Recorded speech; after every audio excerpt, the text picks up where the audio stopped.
Electrocast. Your divine self already exists. It doesn't need your mind or your ego to create it.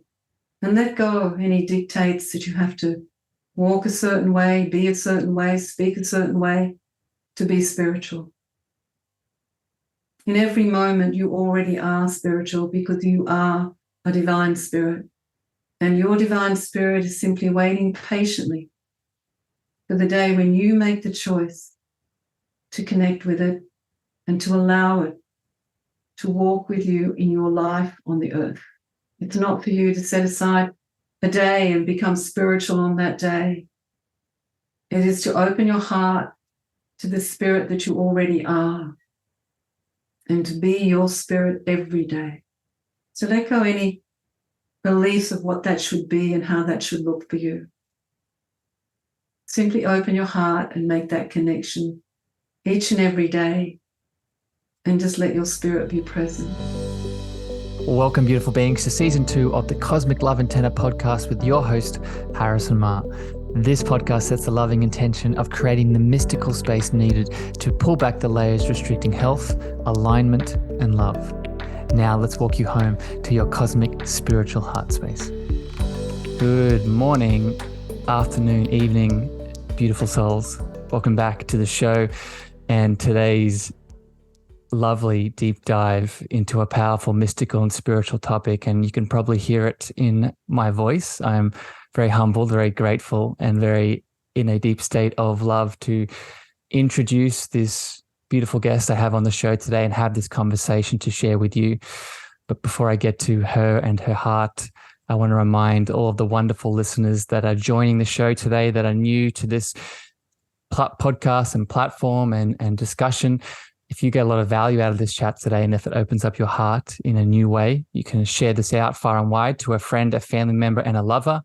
You can also go over to Spotify and the beautiful Apple Podcasts and leave your feedback and reviews with anything that you get from this chat. The lovely, powerful soul I have on the show today is the mystical Ishtar. Ishtar is a mentor of mine, but adding more widely, she's an ascended master embodied channel. She's a spiritual teacher, a counselor, and a powerful, loving heart. Today, we're going to have a conversation about what it all means to be a divine channel. What are the gifts and the unique frequency of love that we can express through it? How does this impact our inner child, our karma? What are some tips for beginners? And so much more. Ishtar, welcome to the Cosmic Love Antenna. Thanks, Harrison. It's great to be with you. Really wonderful to be here. Yeah. I'm really grateful to have this conversation with you, Ishtar. And I was just sharing with you before we started recording, I sat down in deep meditation before this conversation because I really wanted to be an example today of what it looks like to be an open channel, because I do it a lot on this show. So I guess where I'd love to start with you, Ishtar, because I think a lot of people listening to your voice today might be new to who you are and the work that you do in the world. I'd love for you to share briefly a bit about your journey to become the embodied ascended master channel that you are. Right? What do you share with people when they ask you this question? Well, it's a bit of a story, Harrison, but I'll try and keep it short. I've been channeling the Ascended Masters for 20 years now. And I have to say I was a very reluctant channel of the Ascended Masters. I sort of, when it was first offered to me, when they came to me, which they did, Saint Germain came and asked me, I really sort of turned it down and didn't really want to go there. But they reminded me that, it was within my power to do this. And they worked with me. And to be honest, it was quite an amazing journey because I did 6 years of training with them directly, which meant every single day I was doing meditations, journeys, spiritual learnings. It was like being in this very deep mystery school with the Ascended Masters. And they were channeling through me every sort of week on a Friday to a group of people. And they were what I didn't know. I mean, when I first asked me, I had no idea what I was in for. And so, I channel a group of 33. I'm connected to 33, a council of 33 masters. And to be able to channel them with ease and grace, they each one had to come and embody through me, which means they had to anchor a cord of light, or 3 cords of light actually, through me, from their consciousness to me. And that was a pretty big thing. And I had no idea that this was going to happen. And it was actually quite painful. And it was, it happened over a period of time. And it goes, the cords would go down through the back of my neck and down my spine and into the earth. And Ishtar, what is that called? That's called that process of them braiding. Yeah, for braiding. Yeah. But as I said, I was extremely reluctant to do this work, but they did remind me that in a past life on Sirius, I had done this work before and had channeled for them, and I had shut it down. So it was, it just flowed. And I mean, I can go into the stories. I don't know whether you're looking for the. Well, Ishtar, that's a beautiful. So my intention was for you to share a bit about that beautiful story, just to get people sort of tuning into it. Yeah, exactly. Yeah. So now actually what I'm going to do, Ishtar, is I want to ask some questions connected to what you just shared, because I think a lot of people tuning into this. Well, I guess where we're going to take it from here, Ishtar, is within my community that listens to this chat, there are a lot of powerful light workers, and there's lots of new people to this world. So I think I'm going to throw you some questions as the beginner here. Yeah. So I think let's go back to being a channel, right? Because a lot of the questions I'm going to ask you are connected to this as the foundation. So I'm wondering, Ishtar, how do you define being a channel to someone from your personal experience? Okay. Well, my learning with the masters, and what I share with you is something that's come from the masters. And I didn't know this when I started, that in fact, we all channel. Every single one of us is a channel, because we are a spiritual being that's channeling spiritual consciousness through ourselves and into the physical world. And the question we have to ask ourselves is, what are we channeling? And for the most part, we're invariably channeling our personality, the ego self, and a lot of our shadow aspects, the shadows of ourselves, because that's what we do, it's what we know. And it's the lower vibration of our being. Until we make a choice to begin to channel the higher vibration of our being, we will continue to channel the lower vibration of our being. And there's no judgment in that. It's simply what we do. But and so we're moving that energy through us, and we're sharing that energy. So channeling is actually about receiving and sharing. So what are we receiving and what are we sharing? And it's really important to really come to a place of awareness within yourself to find out where you're receiving from before you share it. Where is this coming from that I'm about to share with this person? We often hear, I'm going to speak my truth, but where is this truth actually coming from that we're sharing with someone? And is it a higher vibrational truth, or is it a lower vibrational truth? Is it just coming from your emotions or your inner child or some part of you that's really stuck in old stories? Or are you really opening up to channel, to receive, and then to share, which is channeling the higher consciousness of you? And we all have a higher consciousness of ourselves. So that's what channeling is. Beautiful, Ishtar. And you mentioned the inner child. And I think for most of us, and I know for me, I might ask you this question, Ishtar, but I speak a lot about the inner child on this podcast. And for me, that's often the parts of me that are in that lower frequency that I am channeling, that is stuck in that lower density, stuck in fear, stuck in rejection, abandonment, judgment, all the things. Ishtar, I'm sure you're probably a bit beyond this at this point, but when you still are human and get stuck in that lower frequency, for you, is it often the inner child, or what aspects do you channel that are not of that higher frequency? Oh, look, Harrison, it's a great question. I've certainly done a lot of work with my inner child. over many, many years, because the inner child is our biggest shadow aspect. And especially if it's traumatized or if it's really wounded and requires healing of some sort. So that really sticks with you, you know. When I drop into lower frequency these days, I have to ask myself, you know, I sit and before I do anything, I sit and I receive. Where is this coming from? What is causing this energy? And how can I raise that vibration to a high level? And so I try to do that. Sometimes I'm very successful, sometimes not always, but you know, we're all human, we all do this. But I'm much more successful today than perhaps I've ever been in my life, because I've been working with this for such a long time. And as I say to my students around the world, it takes practice. You really have to practice.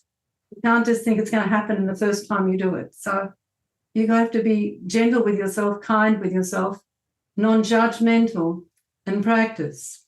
And understand that that inner child that you're working with, it's causing you to be the victim in everything, is actually has a reason to feel like that. And it's really asking you to listen. It's calling out for you to listen. And often we don't want to. You know? I think that's an important message right there, Ishtar. We'll speak about this later, but it's often a big part of that group consciousness, right? This is one of the biggest lessons. And just for people that are new, they're listening, I'm actually a part of one of Ishtar's schools at the moment, and the school is actually the name of this episode. It's Open to Channel, and this has been probably one of the most profound lessons I've gained from you and your teachings through the masters, Ishtar, is this idea of holding our group consciousness, right? Seeing these different aspects, whether it be the inner child, whether it be parts of my mom, parts of my dad, ancestral elements, whatever it is, holding it in that field of love. And not, I used to think that shadow work was pushing those pieces away, right? You know, pushing them into a corner and ignoring them. But now it's really an understanding of acknowledging those aspects and then embracing them in love. Yeah. And if I may add to that, Harrison, is that Please. When we really understand that we're an energetic being, you know, and sometimes we understand this and sometimes we don't, and sometimes we say we do and then we really don't. But when I say that, I really mean it, that we are made of energy. We're consciousness. We're not this physical density that we sit in. This is a vehicle that only a small part of our consciousness sits in at this time. And that is very hard for many of us to understand. But that's the truth of it, as I know it. And, you know, we sit in this part of ourselves, but the majority of what sits in this lower part of ourselves is those parts of ourselves that aren't serving us, that have been caught up in some sort of trauma, some sort of negativity, some sort of separation. And that's why they're still sitting in that lower density. And there's a reason for it. You know, we've created this energy, this consciousness for all sorts of reasons. And there's no need to judge it. It's simply there. It's what it is. It's part of who we are. And until we actually bring that part of us back to our light, and this is what I really wanted to say, that energetic being that was first birthed from source, that is each one of us, was pure light. We were given pure light to go out and manifest into physicality. And as we've done this over and over, that pure light has actually, some of it's gone into separation because of its trauma, its pain, or whatever. And so that part of it's why we call it the shadow, because it's actually sitting in shadow consciousness, in separation. Yeah.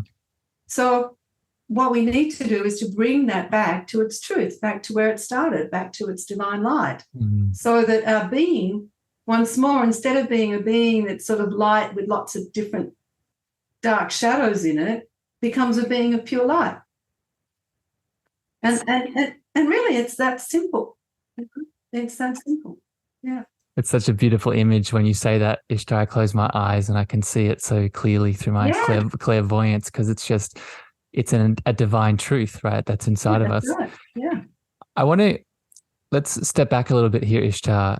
When you're giving your beautiful introduction of your quick synopsis of your story, you talked about, you know, the ascended masters, and not just one ascended master, but there's a group of them, 33 in the council that we work with. And I'm wondering if you could speak to this idea of group consciousness, right? The masters are in a group of 33, but this theme of higher consciousness working in groups is consistent throughout as we start to go up into the higher dimensions. So I'm wondering if you could maybe speak to the importance of this, Ishtar. What bubbles up around this question? Well, I think it's a really big question you've asked me, so we take a day talking about it. But anyway, I'll try and be concise with it a little bit. To be in group consciousness is actually about co-creation. Humanity itself is in group consciousness because we are a collective of souls with a purpose. We all hold the same purpose. While we don't think we do, this collective has a purpose. And we have our own group consciousness, which is the energy of ourselves. And it's either in oneness or it's in separation. So when we've got a lot of shadows, our group consciousness, which means the consciousness of our own being, is in separation when it has a lot of shadows. But when the beings ascend, there are thousands of ascended beings. Not all of them work with the earth, but there are thousands and thousands of them. But when the being ascends, that means they move out of physicality and into their light body. And they are pure light. They're in a light body. They're not in physicality. So, and they work in co-creation. They work with intention. They work on councils that have purpose and intention. And my understanding with the masters is, and over long experience working with them, is, yes, one master steps forward to speak, but there's a whole council working with them. So it's a co-creative consciousness that's being shared. Each master has a particular gift that they've mastered, just like we each have a particular gift that we will master or have mastered. And they will often share the council's perspective from that perspective because that's what's being called for at the time. But they're always working in a co-creative consciousness. Yeah. Yeah. Well done, Ishtar. You did that. You kept that so concise. Well done. That was beautiful. And I think what I would just add to it before we go to another question here is it makes sense to me, Ishtar, that these masters work together because this idea that I, Harrison, am here by myself and that Ishtar is over there by herself, is the biggest illusion of all, right? So, of course, when we go up to the higher frequencies, the normal is group, right? The normal is together because that is really what we come from, right? Unity, right? Ishtar, one of the questions that I get a lot, and I'm sure you do too, is when we start talking about channeling, there is this inevitable progression into gifts, into sharing our gifts. Like we're not just, ideally we want to channel, higher dimensions and higher aspects and different aspects of ourselves, but then we want to express that channel into the 3D realm.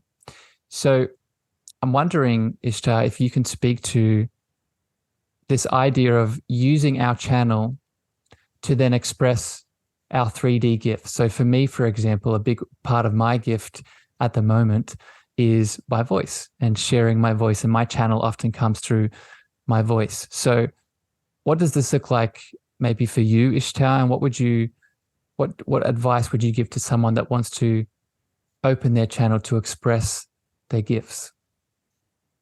Well, I think, Harrison, the thing is, when you work with higher consciousness, you're always guided by higher consciousness. So the higher consciousness itself will choose, if you will, or guide you to how you're going to express it, And the higher consciousness is always going to work through highest potential. It's not going to work through your lowest potential. So the higher consciousness will guide how you do that. When I work with the masters, it's always through voice because I'm sharing their wisdom through voice because I'm offering wisdom teachings. When I work with my higher self, I'll often work through sound and I'll often, and voice as well, but a lot through sound and also through voice. I'm not, I've always said I'm not an artist or a code maker or a drawer or any of those sort of things. And yet, the masters got me to do codes. Yeah. You see them behind me. If for people listening, Ishtar has some beautiful codes behind her that she exactly what she did. Sorry. Yeah. But to do that, it wasn't one of my natural gifts. It was actually channeled. And I was like, for me personally, for my personality, it was like having teeth pulled out, because it was so hard to do, because, I really didn't think I could do this. And so, but I've created quite a lot of very powerful codes, but through the channel, through the master. But that's not my gift, my personal gift. My gift, as yours, is the voice. But the masters channel, the codes. And I don't sit and draw codes. I've got lots of friends who are amazing code masters, and they'll sit and draw codes day after day, and they're incredible because that is their gift. Mm. But I think my gift is more about voice and being able to bring people together.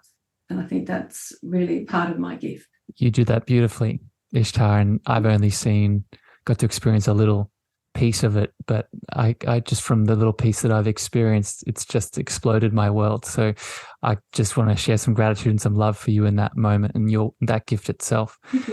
I just a point here with you creating these beautiful designs and codes behind you, but it paradoxically also being something that the ego mind is resistant towards.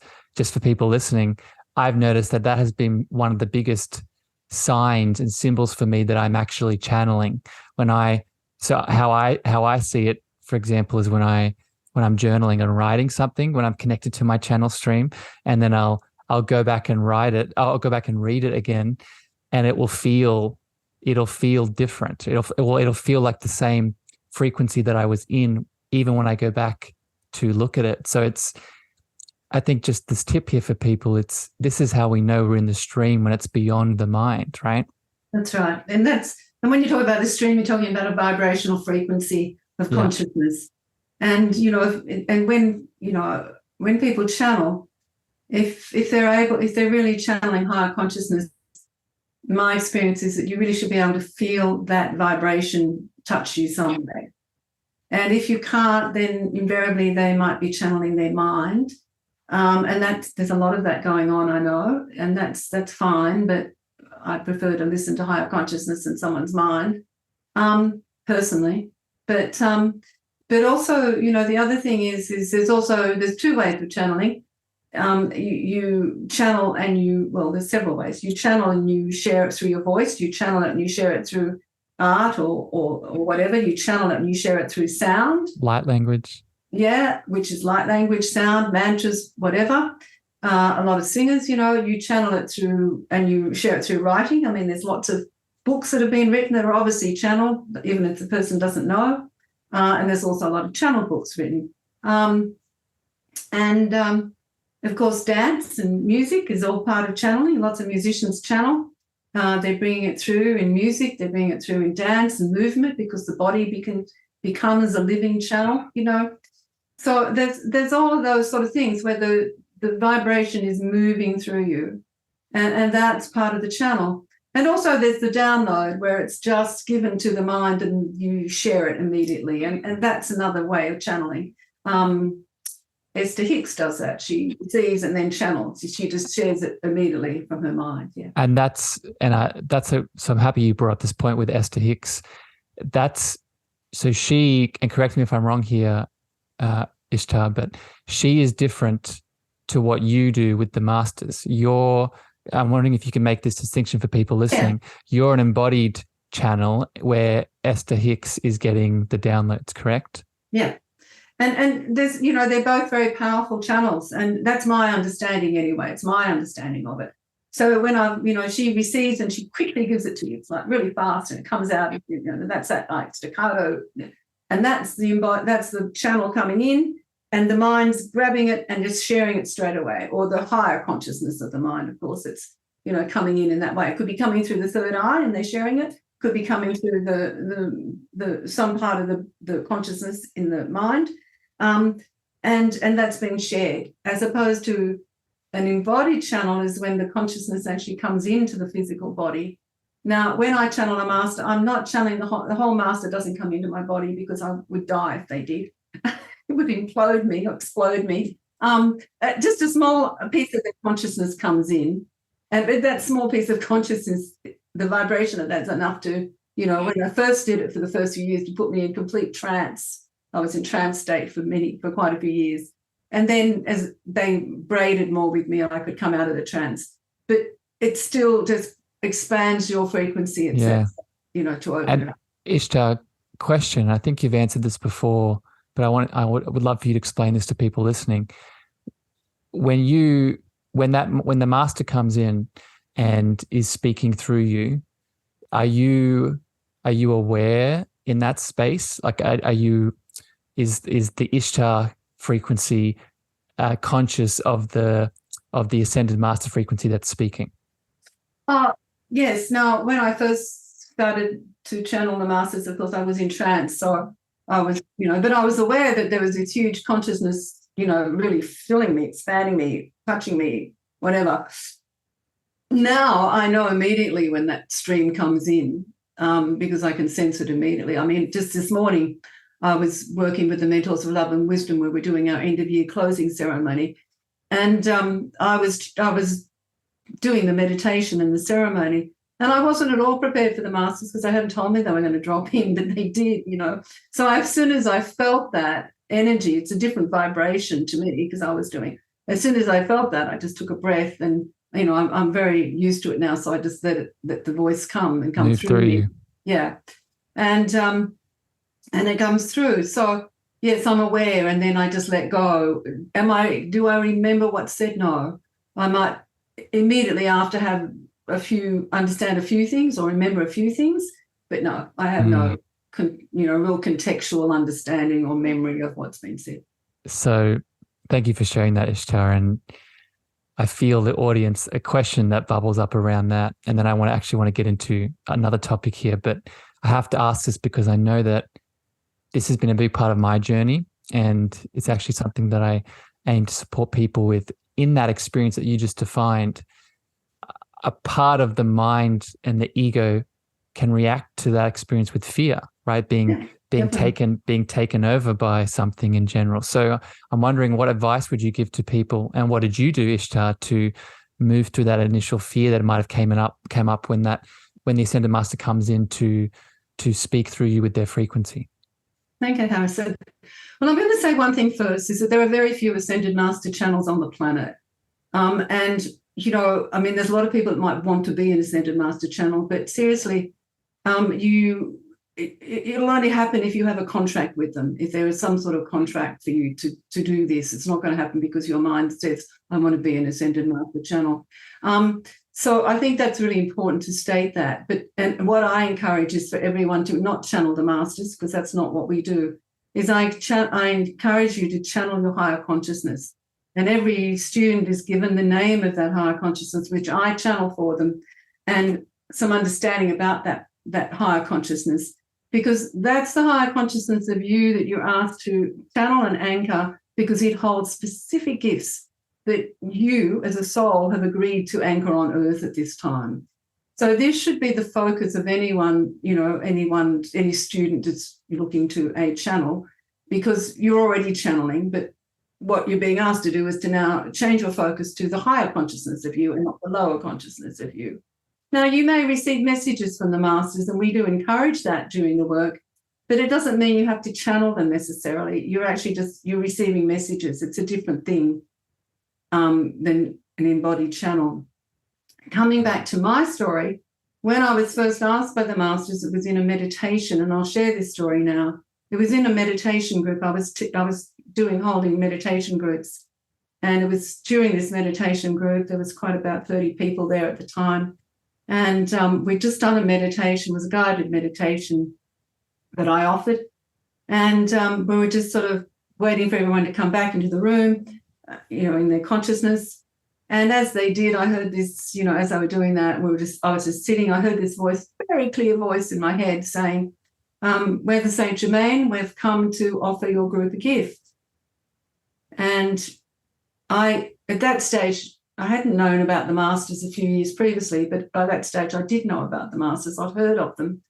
And I had been doing a little bit of work with a school that was training with a channel of the masters.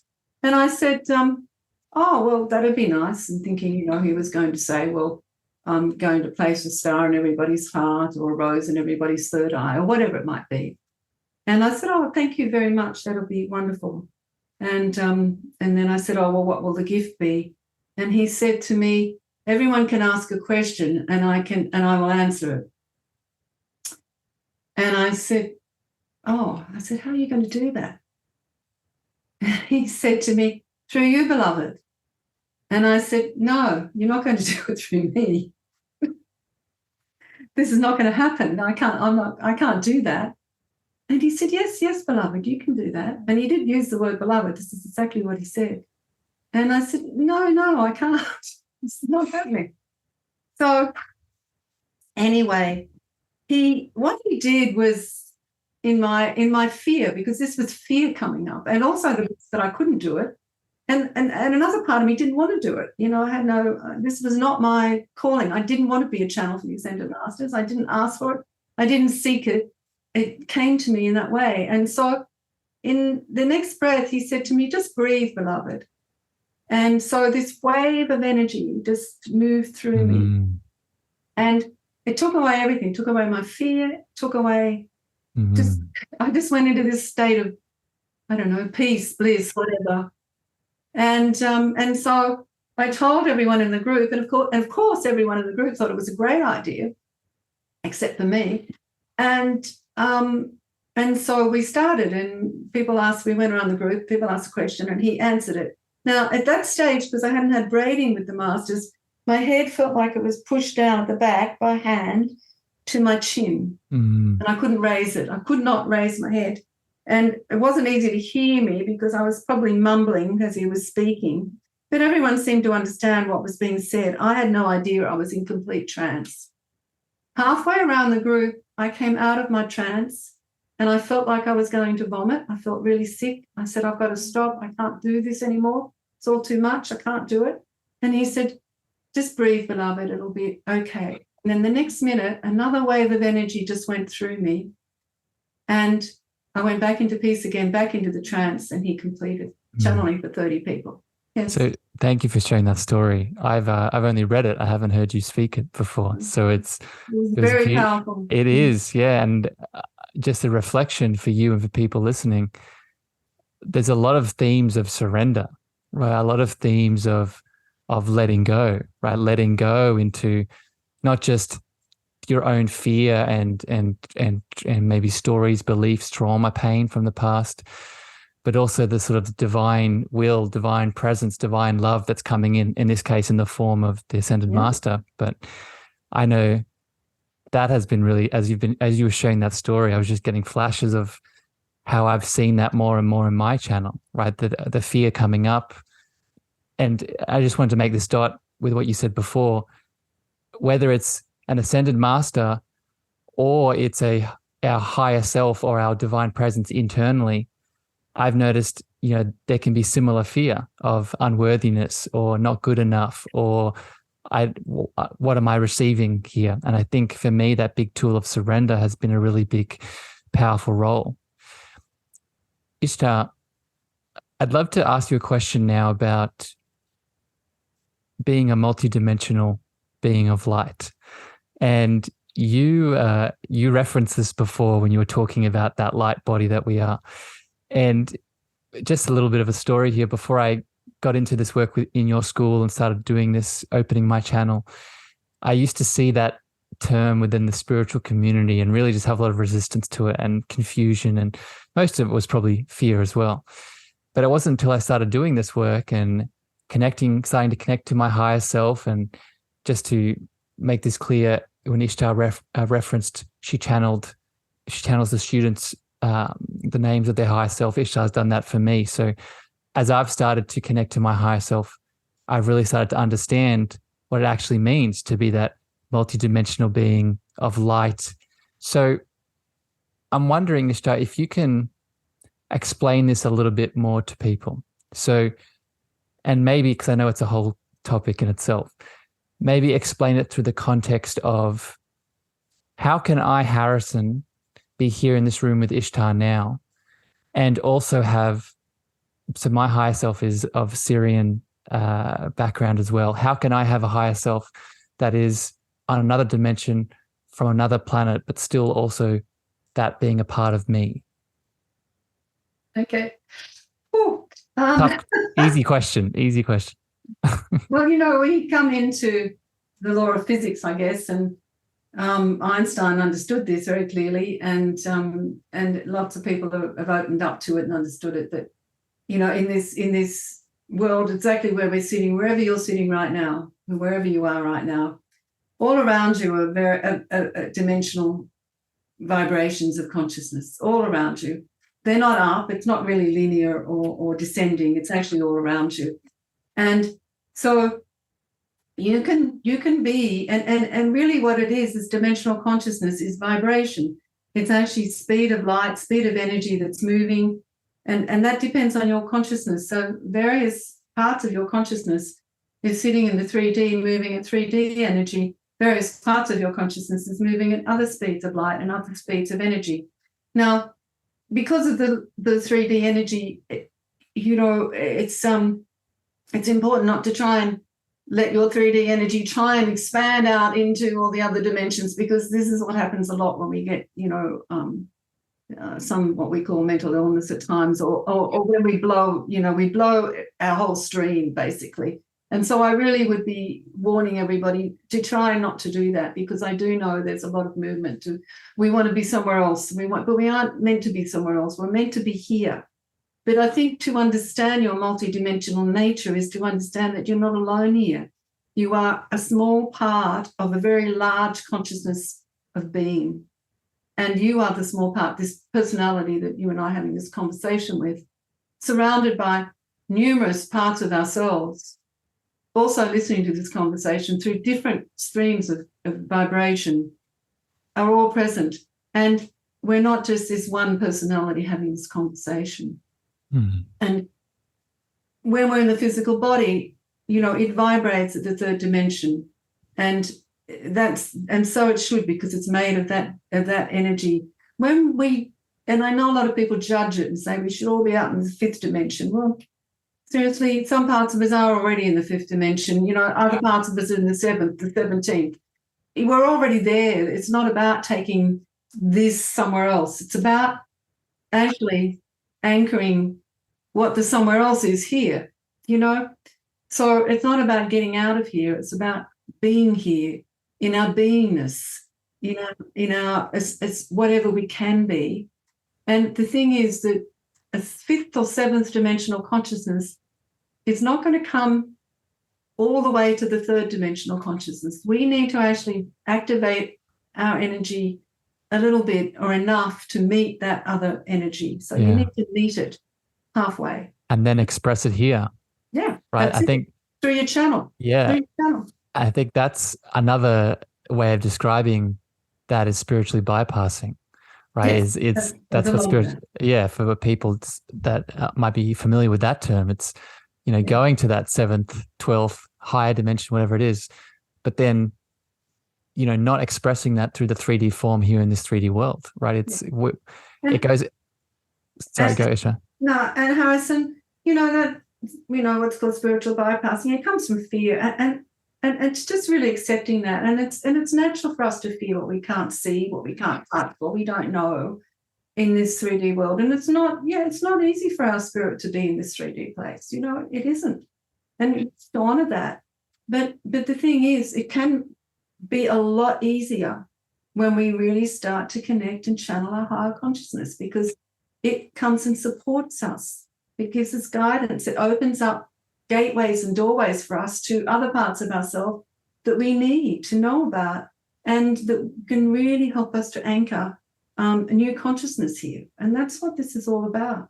So, Ishtar, let's get practical with that, because I agree with you, and I think that's really a big part of the school I'm doing with you is really learning all about that. Right, learning. Yeah. That's why it's not a do it on the weekend and be done, right? The school that I'm doing with you is, a year and a half, right? It's this muscle that you talked about before. We're flexing and opening and practicing and expressing and connecting.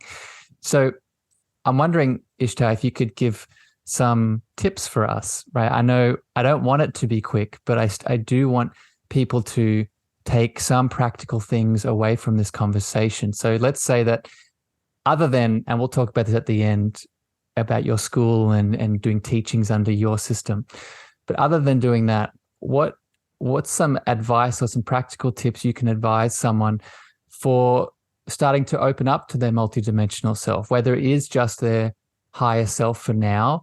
What are some ways that we can start to feel and connect that multidimensional nature moving through us here in this 3D form? Yeah.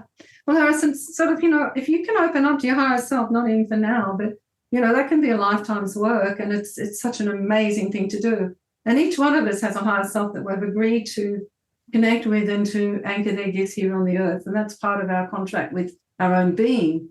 So, that may take lifetimes to do, or we can do it here in this lifetime. I always suggest to students that it's a lot better to do it now than having to come back again and again and do it over and over again, So, and talk about practicalities.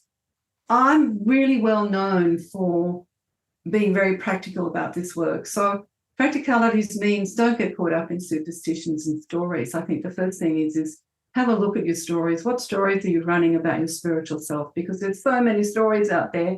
The dogma that's around in the New Age spiritual world at the moment is just as great as the dogma in religion. Seriously, it's just, there's so much. It's true. So many stories. So really be careful of attaching yourself to too many stories, because A, it's going to create a lot of fear. B, you'll find yourself lost in them. And C, you won't actually do what you're here to do, because you'll just get caught on a detour somewhere. So be careful of that. The other thing is be conscious of what separation energy is. Separation energy is when you go into reaction and when you are in resistance to things. It's really important to identify this in your life, because we consistently can be in reaction and be in resistance to stuff all our lives. And it's exhausting. It actually is exhausting. And, it doesn't serve us in any way. It just creates more and more limitations. So try and practice becoming conscious and aware of when you're creating separation in yourself. And you'll see it. It'll be a mirror in your life as well. So, be aware of that. I think feeling too, Ishtar, just as you're saying that, I think not just seeing the divine mirror and the law of reflection and play, but also feeling that separation energy in your body. Right? Definitely. Feeling's really important. Yeah, I know that's been such a big game changer for me, is noticing, and I'll make this even practical too, like noticing conversations, even as I'm having a conversation with you now, Ishtar, I can, mostly thus far, I've just felt so totally open and expansive, but I can tune in this moment to notice, okay, where am I feeling a bit of resistance? Where am I feeling a bit of separation? And we could do this in every conversation, right? Especially with our parents, with our children, with our friends. And it becomes now a part of that beautiful devotional muscle that we were talking about. This piece of separation energy brings up another question I want to ask you here, Ishtar. And I want to actually share a story with you and get your perspective on this. On this platform, I speak a lot about ancestral healing. So not just inner child healing, but also starting to go back down our mother line, father line, and let go of that separation energy, whether it's beliefs, stories, karma, etc. And I had a beautiful chat with my mum a couple of days ago, and we weren't talking about this school or anything, and she just suddenly brought up this experience that she had. And she's like, oh, something weird started to happen to me. I've started to, she's an artist and she draws all the time and she paints. And she was telling me how she's been getting this voice starting to come into her world. And she's been starting to hear, and it's not, the way she explained it to me was, it doesn't feel like an outside voice. It feels like a deeper part of myself that I'm having conversations with. And immediately my mind went to, oh, it sounds like she's connecting to, maybe a higher self, but maybe another aspect of her multidimensional being. So I share this, Ishtar, to ask the question and get your perspective on this. Can we, when we start connecting to our higher self or different parts of our inner and channeling higher parts of our inner world, can this impact our family? can this impact our mother, our father, etc.? Yeah, that happens all the time, Harrison. Yes, definitely. Yeah, because, you're very connected. So definitely you can. Do you notice it in the way of, I'll explain it from this angle. Like my mum, she's very spiritual, but she hasn't done this kind of work before. So have you noticed it sort of awakening people that are probably a little bit, I don't want to say asleep, but new to this world? Yeah. Look, there's many things that can happen, and I've seen this many times firstly, we need to understand that anything you do can only affect the person, even if it's in your family that you're very deeply connected to, if they're willing to open to it. So if they have a choice. So, just because you're doing something doesn't mean to say your family is all going to open to it, because it's going to be up to them. They may not want to, and that's fine. But for many people who have already got an open heart and who are willing to open to new ideas and new things, yeah, this affects them. And then it's up to them to choose where they take it. It's like healing. You can't heal somebody just because you want to heal them. It's up to them to choose to open to receive that healing. If they choose that, then that's great. But they may not choose it, and that we need to honor their free will to do so. And it's the same thing with this, But understanding, of course, that with your family lineage, they're connected through all the monadic consciousness of you. So, they're a soul extension somewhere, either in your direct monad or in another monad that your divine presence is connected to, yeah. And not to mention your DNA and genetic subtle energy bodies too, right? Yeah. And as you were sharing that about family members being open, what that also highlights, and I think this is beautiful, is it highlights as the individual the power of when we set a loving intention and then the unexpected dropping down. So it's I think of my mum, and I know she does this. She often sets the loving intention of, her highest good unfolding in the way that it needs to. And in this instance, it's me doing the work, and now that's opening for her, right? And she's receiving because she's chosen that highest intention. It's coming for her. Yeah. And also, it's that awakening, you're supporting her, because that's what we do. Once again, coming back to what we talked about, group consciousness, collective energy. This is how it manifests. Yeah. It's so exciting. Thank you for your reflections on that, Ishtar. I want to go to another term here now that, much like spiritual bypassing, is, I think, has a lot of dogma around it. And I would love to have your perspective and your experience around it to maybe demystify some of it. Because I know you've helped me with this word, and it's karma. It's understanding what karma actually is. So I'm wondering, Ishtar, if you can explain through your work with the masters and your own obviously beautiful journey, how do you explain, where does karma play a role into our ability to open our channel? Yeah. Well, karma is another one. We're talking big stuff today. Yeah. Yeah, I'm testing you, Ishtar. Stuff. Karma has been, especially in the Western world, karma has been very, very confused. And people talk about karma as being, brownie points that we have to gather up and, and all of that. And also, good and bad and karma will get them in the end, because somebody's done something that we don't agree with or we don't approve of. But, we have to understand that karma is simply energy. And it's energy that's flowing. It's energy that we're working with. We create our own karma. And it's either in alignment with divine will, which means it holds divine truth, or it's in separation to divine will and to divine truth. This is really where karma comes into. And it's either in separation energy or it's in oneness, one or the other. And so you have karma that's in oneness, and you have karma, which was called dharma, and then you have karma that is in separation, which is unresolved. So you have karma that's been resolved to light or is already part of light and has not dropped in its vibration, or you have karma that is dropped in its vibration, is no longer connected to light, and it's in separation. And so, but you have created it. And the two things, no one can shift your karma except for you, because you've created it. So it's your responsibility to do something about it. And also because somebody can't do it. It's your karma, it's your energy. You need to be able to do it. There's no push button, I'm going to touch you and it's all going to get fixed. And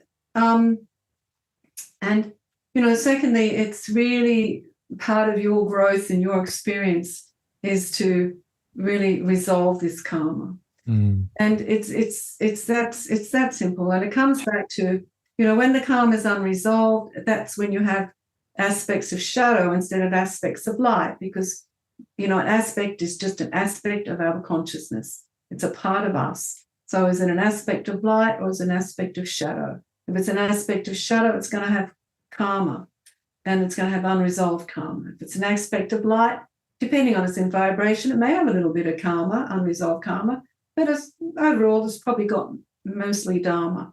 So it's really understanding that and just coming to resolution with whatever energy you've created, which of course is the biggest challenge for us all. Yeah. I think, so thank you for that breakdown, Ishtar. I think one of the biggest sort of shifts that I've come to around what you just explained is, and I think a big part of this is the difference between the religious perspective and what you just defined, is that there's no judgment. There's no outside force that's looking at your karma or dharma and your resolution or unresolution and saying, oh, you're going to go somewhere, or you're going to get something, or you're going to, be pushed to a certain state because of this score. And it's more of and you said it, not just this personal power and responsibility, but it's also one of the reasons we have different lifetimes, right? If we accrue a certain amount of karma, we come back again to have another experience. And I think, when I feel into that, it releases so much pressure. It releases so much, tension and that fear consciousness that you were talking about. So thank you for that outline. Yeah. And can I just add that, please, at this point in humanity's evolution, which is still, as the masters say, we're still in kindergarten. And, I know we don't think we are, but in fact, we really are. And it's really understanding that, we've created this whole belief in right and wrong and separation energy, and that we're going to be judged. And so it gives us permission to judge everybody else because we believe in this God or whatever that's going to judge us and send us wherever. And so we then go on and judge everybody else because, we're expressing that belief system. And seriously, when we can let go of that, when we can really understand who we are and what we are and why we're here, and live in that way, this whole consciousness on this collective will completely change. And until that happens, and we evolve to that stage, we're still walking through, we're still going on. Yeah, we're still going to keep coming back because we have to. We haven't learned what we're here to learn. And there is some deep collective karma that needs to be resolved. Yeah. And I think we're seeing it play out in the world, right? Yeah. We're seeing. We see it. People say, we're seeing it play out, and I totally agree with you. But it's been playing out in our world for so long, for thousands of years it's been playing out in the world. It's not new what we're going through at the moment. And every time we're given another opportunity to do something about it. And we need to ask ourselves, what are we going to choose this time? What are we going to choose? And I just think that's so important. And it actually fills me with a lot of hope, Ishtar, because I see, your school, and I see a lot of other collectives out there that there's a lot going on. Yeah. And I'm really excited when I look to the future. Ishtar, I want to shift here to another question I want to ask you. And this is very personal for me because I'm actually in this, all these questions are connected to me in some way, but this one in particular, I've seen come up this week a lot. And it's this idea of when we start to open our channel, as we've talked about today, a big part of it is reclaiming and coming back to our personal power and realizing our divinity and our divine presence and our connection to source and all these beautiful things. However, as we've also described today, that this process isn't just you do it on the weekend and you've reclaimed it and you're done. There is an education. There's a process of learning in this. And within this process, I've personally had a bit of struggle, and this is what I want to get your thoughts on, Ishtar, walking this line between going in to get our own answers, but then also going out to seek advice for something that needs to be seen on the outside so I can get more answers. So I guess what I'm saying here is, I think you call it the bridge, Ishtar, going out to see the bridge to come back to our own inner knowing that we are having trouble with. So just to summarize this, Ishtar, I'm wondering if you could speak to, how do we walk the balance between coming back to our own divine presence, our own higher self, our own channel, and also knowing when to seek support from someone outside of us to go deeper into that? Does that make sense? Yeah, I understand what you're saying. No, you know, I think if you want to open your channel or any sort of, spiritual work, if you really want to dive deep, because, we're talking about advanced vibrational frequency work here. And it's not basic, spiritual 101, but we all need to have teachers and we all need to practice. Finding the bridge between our physical life and our spiritual life is really important. And that's part of what I teach, particularly in the Master's Way, which is a self-mastery course. And that takes 3 years to do. You're talking about open to channel being a year and a half. So the self-mastery takes 3 years to do. So, and it really requires practice. And I'm constantly saying to students, you're only at lesson 12. You've got another 2.5 years to go, and you need to practice. If you're not bringing it into your life every day in some way, then you're not practicing. You need to bring your spiritual work into your life every day. So how do you know when to reach out for support from outside of you? Once again, there's only one answer I'm going to give you for that, Harrison. You go within, I know. You go within and you ask the guidance from your higher self or your divine presence. Do I need to go outside myself to find the answer, to find some support? The answer is yes. Who do I need to go and see? Who do I need to go and see? And the answer will come. There's only certain people that I'm ever guided to go and get healings from these days. And I wouldn't just go and get a healing from anybody, because it's not thinking, oh, that's good. And this is what we need to understand. I see so many students say, I call them the bees and the honey, the bees on the flowers, and this flower and that flower. I'm going to try this, and I'm going to go to this, and I'm going to go to that, and I'm going to do this. I'm going to do a little bit of that, and I'm going to go over and see that teacher, and I'm going to go and do this workshop, and I'm going to go do a retreat. 2 things, it's exhausting. Secondly, you'll never dive deep because you're only actually getting little bits of everything, and it's all over the shop, and there is no one straight stream of consciousness. Yeah. If you're going to dive deep, you need to dive deep into one stream for at least 3 years. That's really seriously the answer for this question. Because once again, you've been trying, not to, but everyone, all of us have been doing this for lifetimes.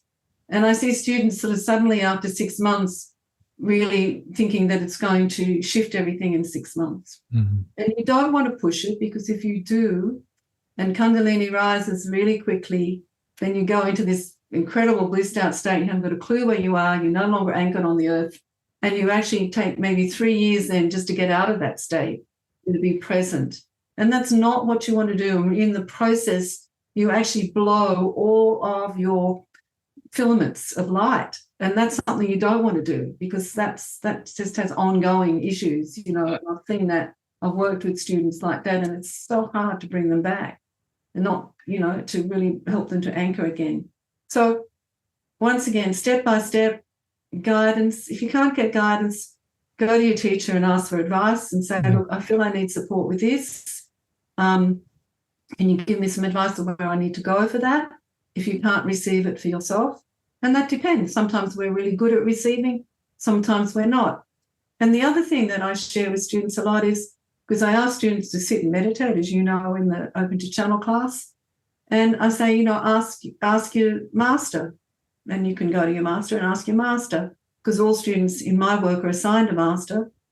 And ask your master, what's the next step for you? And, they say, I didn't get an answer. I said, well, sometimes there isn't an answer. Our mind thinks that just because we ask a question, there always has to be an answer. But the thing is, the masters won't give you an answer unless there is an answer. And maybe there's nothing to tell you right now. And they're not going to have a chat just for the sake of it. You know, they're That's not big. in the chat. Yeah. So that's one of our issues sometimes, is we just think we're going to get an answer because we asked for it. So, and sometimes the answer is simply just not even in words. They just send frequency and ask you to sit in the frequency. And that's going to do more good for you than even receiving an answer, because sitting in the frequency of your higher self or be a master is just the most amazing thing you can give yourself. Yeah. Thank you for those reflections, Ishtar. A lot of, I was just listening to you, and I hope that hit other people's hearts, because it was definitely hitting mine. A lot of reminders for myself. And one of the reflections as I was listening is, a lot of it for me has been a deprogramming of education systems, Right.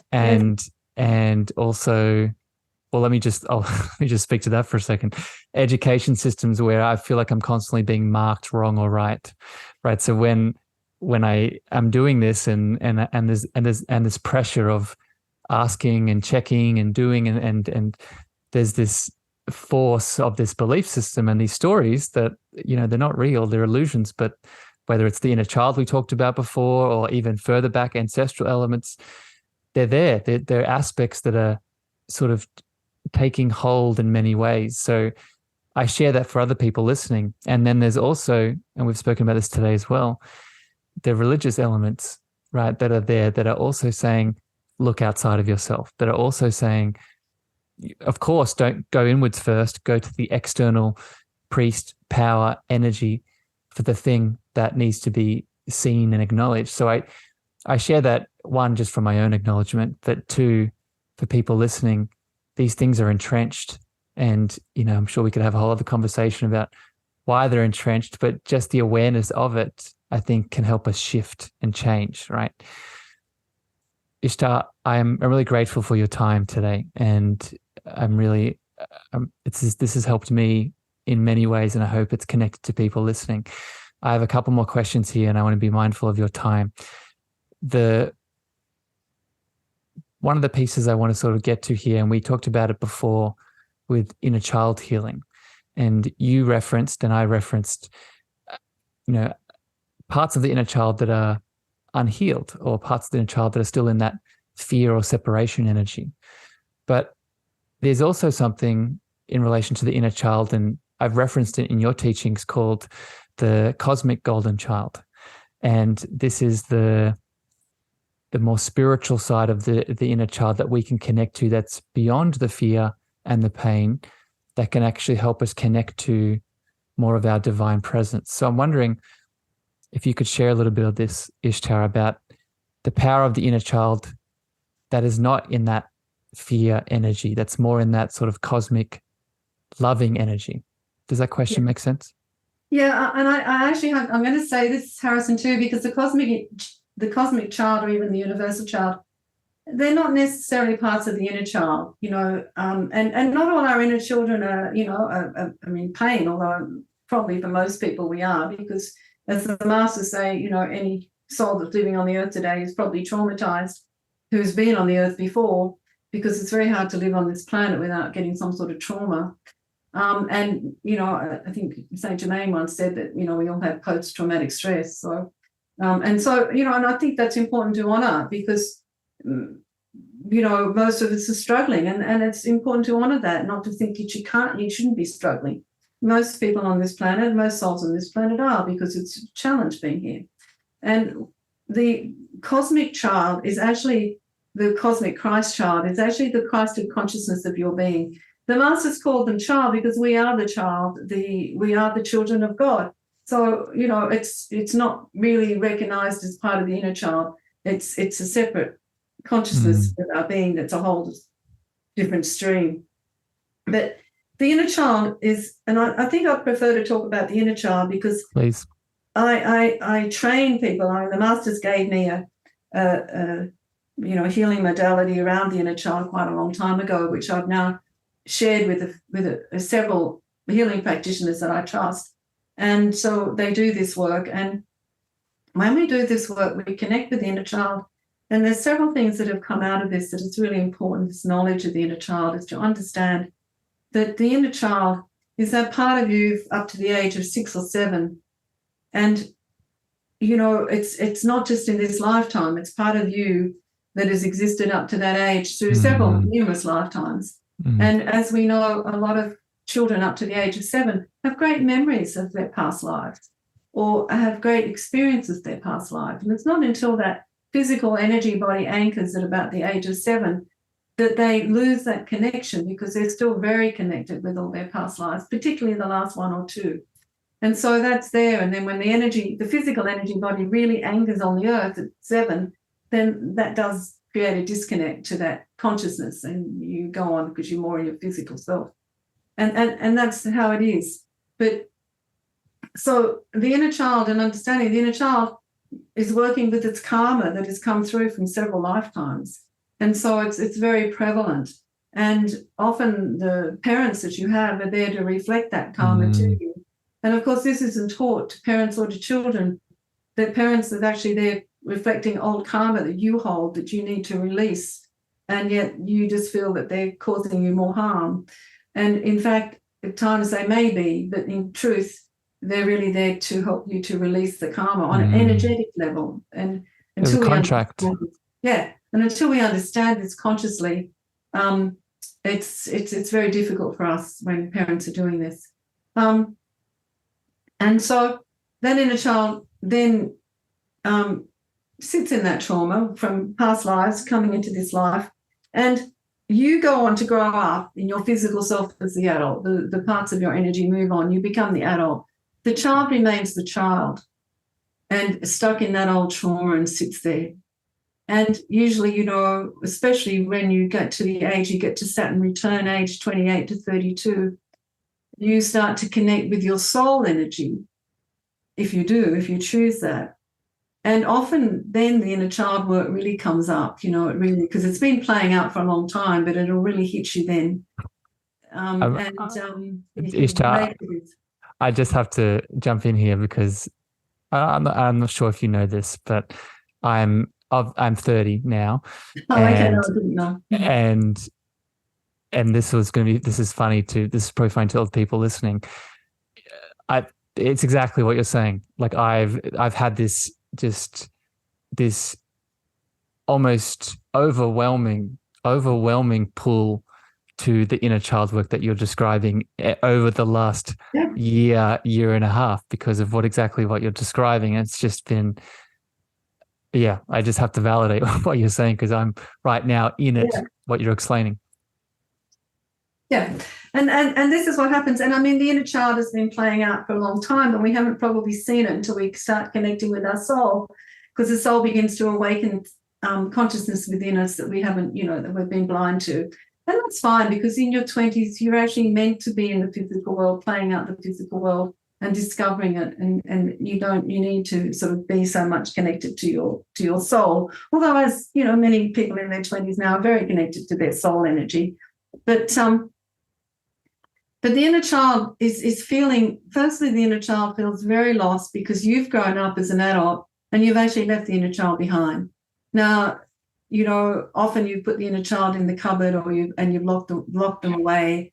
And so they're feeling abandoned and rejected by you more than anything else, in their trauma. And they feel that they've been left to deal with this trauma, to sit in this trauma while you've moved on ahead. And so often we find that there's a very angry inner child there that's really angry with you because you're no longer, you're not supporting it.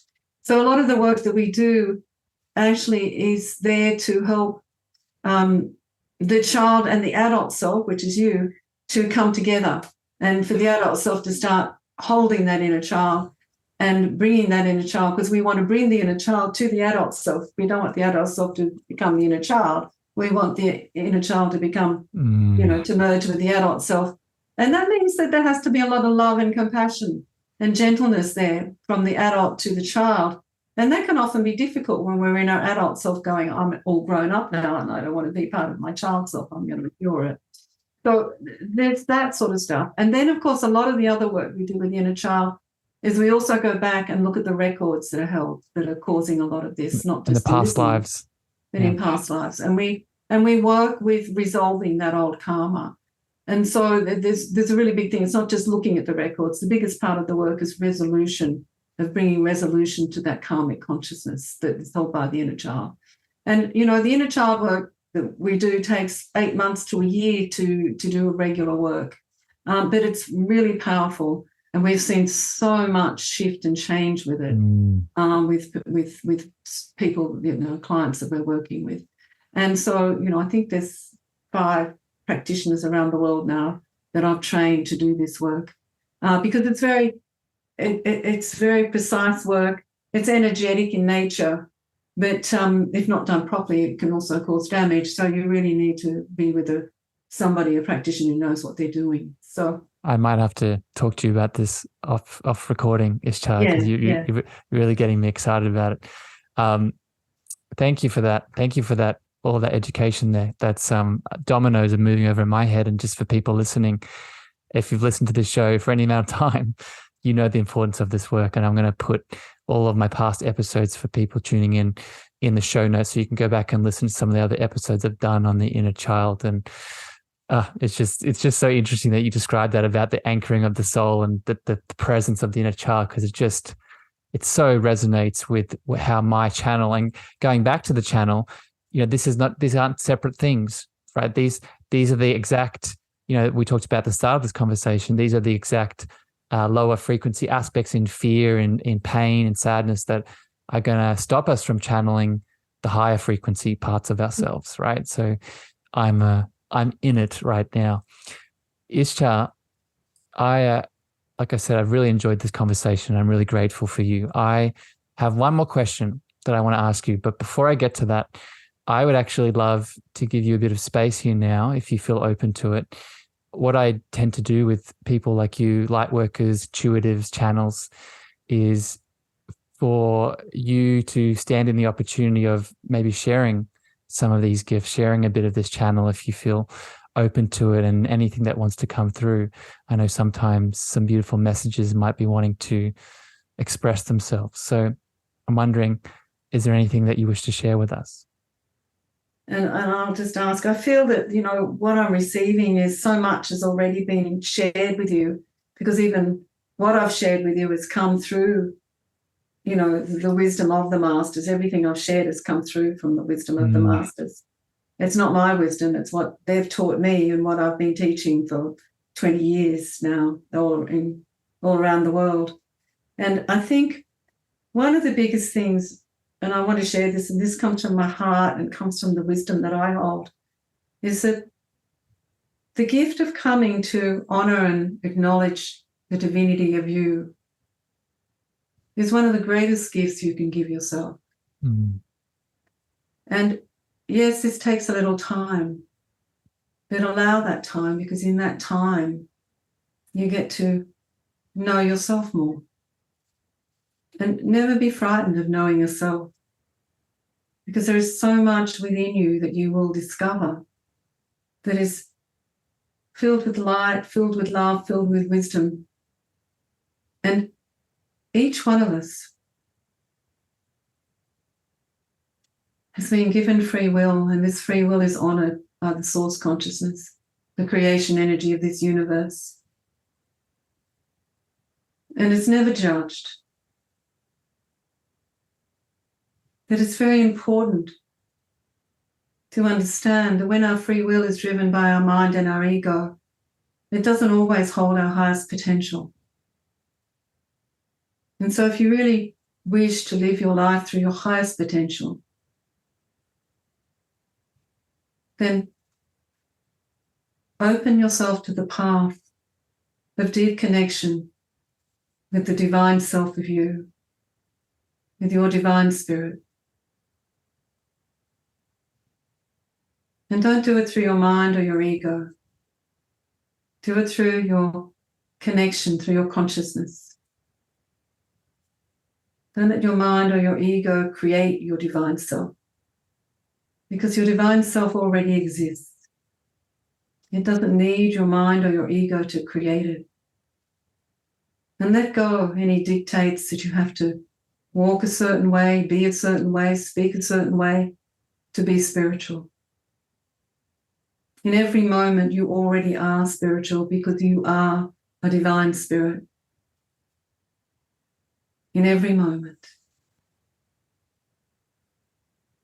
And your divine spirit is simply waiting patiently for the day when you make the choice to connect with it and to allow it to walk with you in your life on the earth.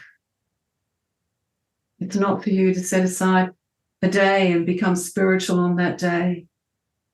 It is to open your heart to the spirit that you already are and to be your spirit every day. So let go any beliefs of what that should be and how that should look for you. Simply open your heart and make that connection each and every day and just let your spirit be present, no matter what you're doing. When you're making love, when you're washing the dishes, when you're out walking the children, when you're at work in the office, when you're out dancing, at the movies, it doesn't matter. Let your divine spirit be present with you in its way, not in your mind's way. And if you do that, you will always find your highest potential in life. And the more your divine spirit is present, the more you will find grace and ease walk in your life. Blessings to each one of you, to each heart that we're speaking to. Open your heart to yourself. Know yourself. Love yourself. Thank you. Blessings. Mm-hmm. Thank you for that, Ishtar.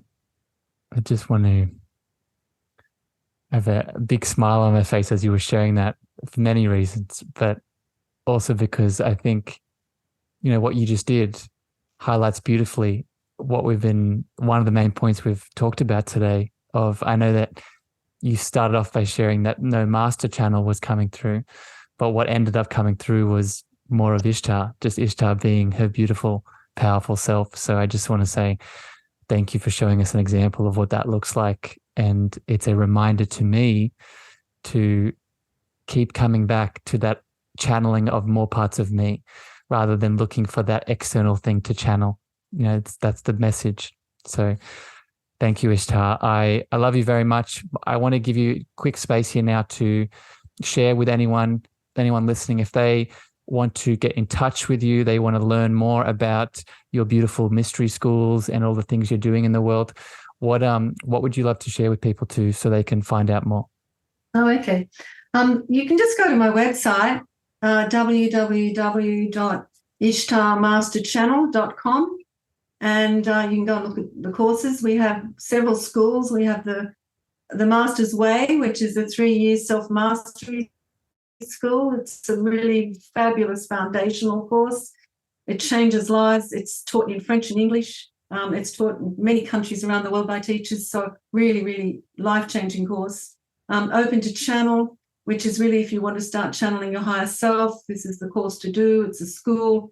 And it's also run in French and English, and it's taught by several teachers around the world.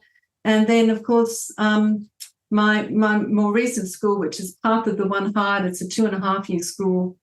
It's for light workers who really want to manifest their mission on Earth and are struggling at this time to do that. It gives you a strong foundation, and it gives you clear direction on your mission and how to put it into practice. They're the 3 schools that we're running. And of course, we have Universal Rays Healing, which is a healing modality, where the practitioners learn to channel the rays from the masters directly. And that is profound. That is really profound and changes consciousness. And as the masters say, when you change consciousness, healing happens.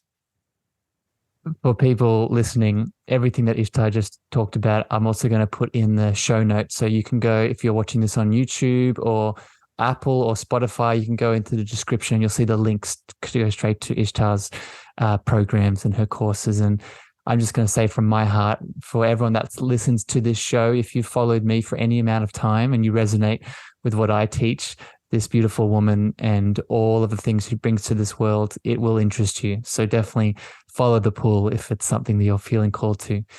Ishtar, my last question here before I let you go for the rest of your day is, my show is the Cosmic Love Antenna, and it is really when I'm channeling my higher self or connecting into my divine presence, or as I was just listening to your beautiful expression from your heart, the thing that connects us, that binds us together, that brings us together is love. And I'm wondering, Ishtar, how do you personally define that love word yourself? Once again, another big question, Harrison.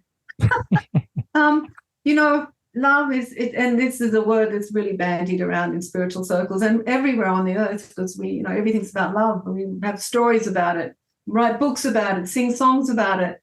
We talk about it with each other constantly about love. But the most part on the earth, our love is very conditional. I will love you if, and if you don't do this, I can't love you anymore. So there's a lot of this conditional love. Unconditional love is what I prefer to focus on. And the masters have always said to us, there are 3 steps to create unconditional love. And unconditional love is not an action. It is actually a state of being. It's a vibration that you create. But you need 3 actions to create it. The first one is to honor and acknowledge what is, whatever it is that's coming into your life, what's coming up for you, whatever it is, whatever you're meeting on any level, is to honor and acknowledge it.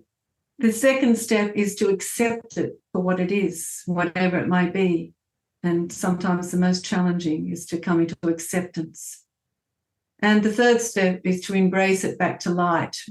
Either it is light or it isn't, but embrace it back to light. Bring your light and wrap it around it, whatever it is. They're the 3 steps of action to unconditional love. And when you do those steps, then you will find unconditional love. But until you do those steps, you're sitting in 3rd dimensional love. So, yeah. Ishtar, I am already planning to go listen back to this episode multiple times. Thank you. Thank you for sharing that beautiful description. Thank you for spending time with me today. I've learned so much, and this was my intention, was just to come in with an open heart and communicate and share with you. And, I'll just share this too. I was quite nervous coming onto this call, and I was, a lot of things were coming up. That's why I meditated.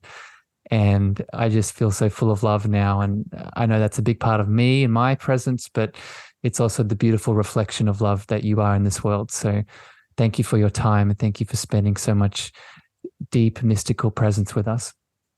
Thank you, Harrison. It's a joy. It's always a joy to connect with the heart. Thank you very much. Beautiful souls, thank you for giving us your time, your energy, your attention out there in the podcast world. If this episode brought you some value, brought you some guidance, please share this out far and wide. But until next time, we send you love, we send you light, and we'll see you again very soon. Bye, everyone. Thank you for listening to the Cosmic Love Antenna with me, your host, Harrison. If you gained value or this episode hit your heart, please remember to share this out with a friend, a family member, or a lover. You can also leave your love over on Apple reviews and Spotify star feedback, and this helps me spread my frequency to more souls in need. Finally, if you want to connect with me deeper, want to reach out, interested in coaching, please follow me on Facebook, Instagram, TikTok, and LinkedIn at Harrison Ma, Ma spelled M-E-A-G-H-E-R. Sending you so much love.